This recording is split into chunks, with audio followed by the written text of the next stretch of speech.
evening, I'm Julia Matthews, president of AFHPPP, which stands for Association for Helping Periodic Paralysis Patients. Hi, I'm Yuji, and I'm interviewing the president of the AFHPPP. We want to know, what is the periodic paralysis? Periodic paralysis is basically where your muscles stop moving or working for a certain amount of time.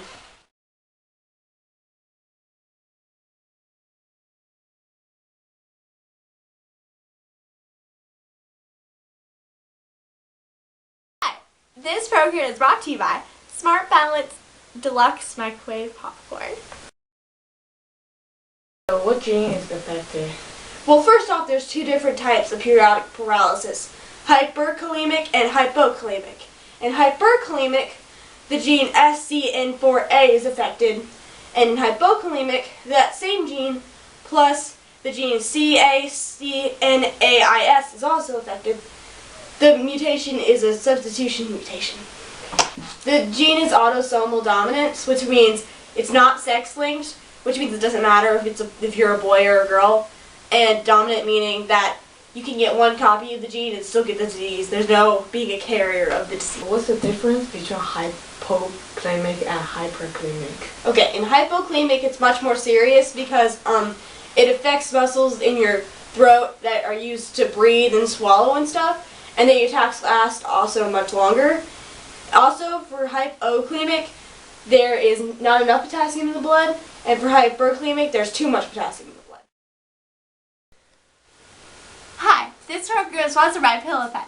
It's the pillow, it's the pet, it's the pillow pet. Yay! So what is the symptoms of the periodic paralysis? Okay, so for hypokalemic, the periodic paralysis, it's much more serious than the other one. Like I said earlier, it can last from 2 hours to days, really. Like I said earlier, it affects those vital muscles for breathing and swallowing. It can also affect the muscles in your eyelids, which basically means you can't blink and rehydrate your eyes at free will.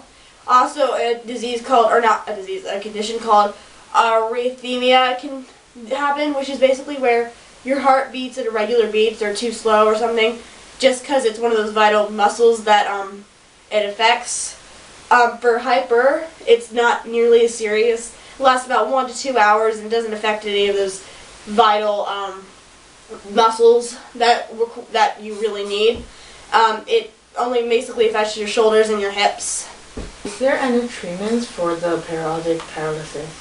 Well, there really aren't a lot of medical treatments for periodic paralysis. There's one drug called acetazolamide, which is trying to prevent attacks for both the types of periodic paralysis, but it only may prevent attacks. It's not guaranteed that it will help. Also, for hyperperiodic paralysis, hyperkalemic periodic paralysis, things that you can do that might help prevent attacks are don't fast, don't be exposed to cold weather for too long. What else? You shouldn't eat potassium-rich foods and things like that. Other than that, like I said, there really aren't a lot of medical treatments you can do for people with periodic paralysis, which is why people like you sitting at home need to donate money to help people with periodic paralysis. It's a very interesting interview, and I learned a lot. Thank you. Oh, thanks for having me.